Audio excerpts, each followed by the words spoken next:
आपको बता दें, प्रधानमंत्री नरेंद्र मोदी को डोमिनिका के सर्वोच्च पुरस्कार डोमिनिका अवार्ड ऑफ ऑनर से सम्मानित किया गया। प्रधानमंत्री मोदी को यह सम्मान डोमिनिका की राष्ट्रपति सिल्वेनी बर्टन ने खुद अपने हाथों से दिया। प्रधानमंत्री मोदी को यह सम्मान कोरोना काल के दौरान भारत की ओर से मदद और भारत डोमिनिका संबंधों को मजबूत करने की कोशिशों के लिए दिया गया है।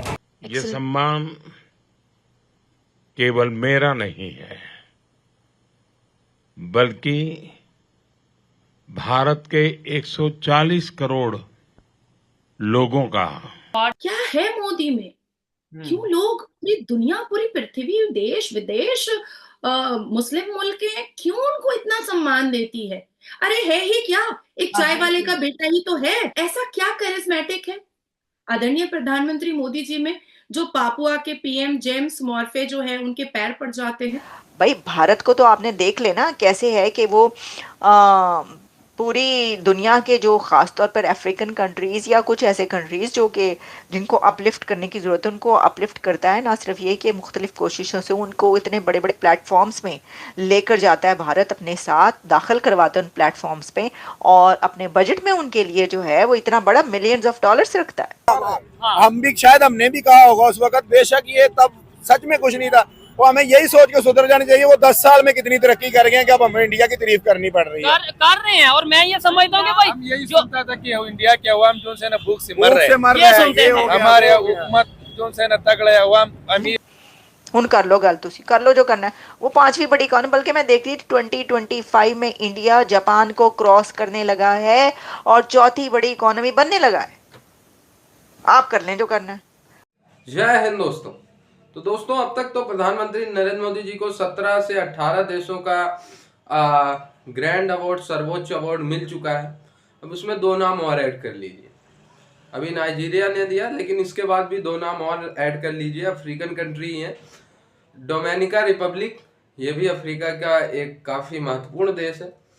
वहाँ की राष्ट्रपति जी ने पीएम मोदी को ये अवार्ड दिया, आप लोगों ने देख ही लिया होगा।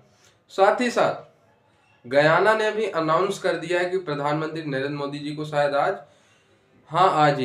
रात तक या शाम तक आपको ये भी दिख जाएगा कि गयाना में भी प्रधानमंत्री नरेंद्र मोदी जी को अवार्ड मिल रहा है। तो टोटल आप मान के चलिए 19-20 देशों में, ये 200 देश ऑफिशियली आप कहें जो स्वतंत्र स्वायत्त रखते हैं, 200 देश में से 20 देशों ने तो प्रधानमंत्री नरेंद्र मोदी जी को अपना सर्वोच्च अवार्ड दे दिया।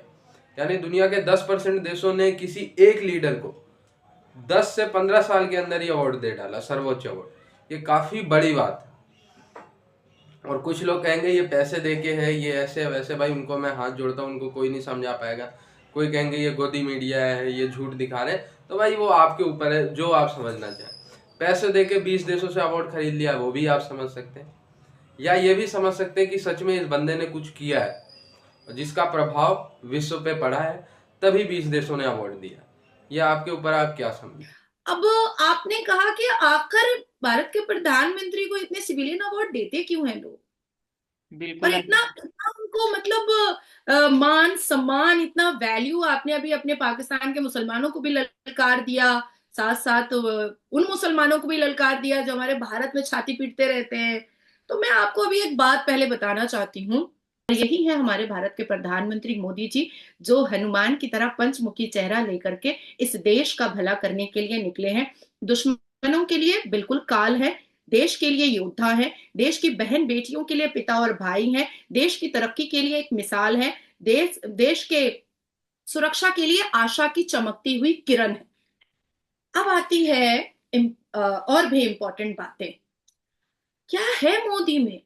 क्यों लोग पूरी दुनिया, पूरी पृथ्वी, देश विदेश, मुस्लिम मुल्कें क्यों उनको इतना सम्मान देती है? अरे है ही क्या, एक चाय वाले का बेटा ही तो है। एक चाय वाला जो रेलवे प्लेटफॉर्म पर चाय लगाता था, चाय की रेड़ी लगाता था, और उसके बाद फिर वो एक केतली में लेकर के ग्लास में सबको चाय देता था, उसी का तो बेटा है। लेकिन बात ऐसी है शोएब कि जो धरती से जुड़ा होता है ना, उसी वही व्यक्ति माँ भारती की पूजा कर सकता है। जो व्यक्ति अपने देश से मोहब्बत करता है वो पूरी दुनिया में तरक्की करता है।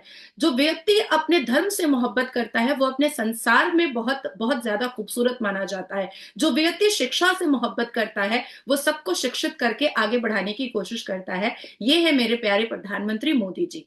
अब ऐसा क्या करिश्मेटिक है आदरणीय प्रधानमंत्री मोदी जी में, जो पापुआ के पीएम जेम्स मॉर्फे जो है उनके पैर पड़ जाते हैं, उनका आशीर्वाद ले लेते हैं। ऑस्ट्रेलियन पीएम जो है वो एंथनी एल्बेनीज़ वो लाखों लोगों के सामने कहते हैं Modi is a boss, Modi is a boss, और एक एक लाख लोग तालियां बजाते हैं। ऑस्ट्रेलियन लोग भी तालियां बजाते हैं, मोदी मोदी करते हैं।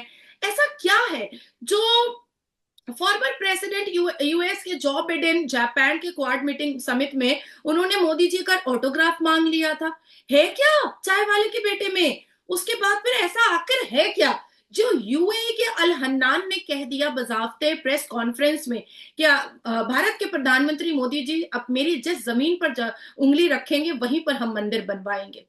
आखिर है क्या मोदी में? मुसलमानों ढूंढो, है क्या मोदी में कट्टर हिंदू में? एक्चुअली में 4 बातें हैं, समझनी पड़ेंगी। ठीक है। वोट बैंक पॉलिटिक्स, जियो politics, personality, decision, strong making power. आपको भी समझना चाहिए शोएब, क्योंकि आप भी लॉ के स्टूडेंट हैं, आप भी अपने लिए पॉलिटिकल करियर देख रहे होंगे, और अगर पॉलिटिकल करियर नहीं देख रहे होंगे तो जिस भी करियर में जो कोई भी फोकस करता है इन 4 मंत्रा को समझना बहुत जरूरी है। बिल्कुल। पहला आते हैं वोट बैंक पॉलिटिक्स। अब सुनने में बड़ा खराब लग रहा होगा कि vote bank politics Modi ji करते हैं। अब आते हैं इसके भीतर में। कहते हैं ना कि लिफाफे से चिट्ठी का अंदाजा जो है ना कभी नहीं लगाना चाहिए, क्या पता लिफाफा थोड़ा गंदा हो पर चिट्ठी बड़ी खूबसूरत हो। वोट बैंक पॉलिटिक्स हमने पिछले 10 सालों में देखा कि देश विदेश मुस्लिम मुल्कों में हिंदुओं की पॉपुलेशन बढ़ती चली गई जी। यूएई में 3 मिलियन से ज्यादा हो गए, अफ्रीका में 1.8 मिलियन से ज्यादा हो गए, कतर में हो समझ नहीं आई तो वो अफ्रीका में सेल करनी उन्होंने शुरू कर दी है, ताकि देखें अदर अपनी कंट्री में तो उन्होंने कर ही रहे हैं, अफ्रीका में कर रहे हैं, और हम अपने कंट्री के लिए अफ्रीका से वो अलग मुल्क जाएंगे, फिर अलग जाएंगे, वो नंबर 1 पे आ जाएंगे। तो फिर हम कहेंगे जी इंडिया ऐसे, इंडिया वैसे, इंडिया क्या? ठीक है, समझ नहीं, हम तो खुद तो सही हो ले, जबरदस्त हो गया। ये नहीं हमें ये कह दिया जाता है कि भाई उनकी मार्केट बड़ी है, उनकी आबादी ज्यादा है, वो नॉन मुस्लिम है, दूसरे नॉन मुस्लिम उनकी सपोर्ट करते हैं, दूसरे मुसलमानों की सपोर्ट नहीं करते। हम किसी की सपोर्ट नहीं करते, हम बस तरक्की याफ्ता को बस यही कहते हैं, जो अच्छा कर रहा है ना हम उसके सपोर्ट कर रहे हैं कि यार आप अच्छा कर रहे हो, उसको अप्रिशिएट कर रहे हैं, ना कि हम अपने आप को कौन बुरा कहता है, कोई भी बुरा नहीं अपने आप को कहता है, कोई भी नहीं कहता अपने आप को बुरा, लेकिन हमें चाहिए कि हम पैसा इन्वेस्ट करें। देखें हमारे इंजीनियर बनता है बंदा, वो सबसे पहले कहता है जी मैं बाहर जाऊंगा, ठीक है, जो भी यहाँ पे कोई, यहाँ तक कि यहाँ पे कोई गाड़ी ठीक करने वाला भी वो भी कहता है यहाँ पे मेरी कदर ही नहीं है, मैं बाहर जाऊंगा। यानी इधर एक मैकेनिक, कार मैकेनिक भी कहता है कि पाकिस्तान में मेरी वैल्यू नहीं है, बाहर जाना चाहिए, मैं बाहर जाऊंगा, मैं बाहर जाके पैसा कमाऊंगा। देखो जब ये हमारे लोग वापिस आएंगे, और ये हमारे लोग कैसे वापस आएंगे, तभी आएंगे ना जब हम यहाँ पे फैक्ट्रीज खोलेंगे, हमें इंजीनियर की जरूरत पड़ेगी ना, तो हमें पता चल जाएगा भाई जी हमें जरूरत पड़ेगी है इंजीनियर की, हम बाहर से मंगवाएंगे, उनको पता चलेगा हमें पाकिस्तान में सैलरी अच्छी मिल रही है, हम अपने माँ बाप के पास जाना ही नहीं चाहेंगे, ये बात है ना। नहीं छोड़ते अब तो पाकिस्तानियों के बाहर भी नहीं छोड़ते। बिल्कुल, अभी यूएई से खबर है, आज की खबर है कि भाई कोई पाकिस्तानी को वीजा ही नहीं दे। पाकिस्तानी, सिर्फ पाकिस्तानी नहीं, जितने भी है अफसर भी है, जर्नल है, जो भी है, किसी को भी नहीं मिलेगा। अच्छा, किसी को भी नहीं खबर तो नहीं वीजा का कि किसी भी पाकिस्तानी को वीजा, खबर यही है कि किसी को भी वीजा नहीं मिलेगा। ये हमारे लिए शर्म वाली बात है। मीटिंग, हाँ कोई मीटिंग के लिए ये वो भी अगर के लिए विजिट के लिए वो नहीं, विजिट कोई वीजा उन्होंने कहा जी कैंसिल है, सारे वीजे कैंसिल, उधर आते उधर भीख मांगते हैं, कोई भी आ जाए। तो ये हमारे लिए शर्म वाली बात नहीं। शर्म वाली बात क्यों नहीं है? शर्म वाली बात मरने वाले मुकाम है, हम इस मुकाम पे पहुंचे कि कोई हमें वीजा नहीं दे रहे। ठीक है, और वो भी इस्लामिक कंट्रीज वीजा नहीं दे रहे, ये नहीं कि हम कहेंगे भाई ये हिंदू नहीं दे रहे, ये काफर नहीं दे रहे, ये क्रिश्चियन नहीं दे रहे, हमें तो मुसलमान अपने कंट्री में नहीं बुला रहे। और हमारा जो मुसलमान है ना, जो वजीर दाखिला है, हाँ, वो कनाडा अमेरिका मेक्सिको को कहते हैं कि आप हमारे मुल्क आओ, मैं फ्री वीजा दूंगा। ठीक हो गया, फ्री वीजा दूंगा, वो फ्री वीजा में सिखों को कहते हैं कनाडा में, उसके पीछे भी एक बड़ी साइंस है ना, आपको नहीं साइंस है ना, भाई वो सिखों को क्यों कहते हैं? इसी वजह से तो हम मार खाते हैं ना।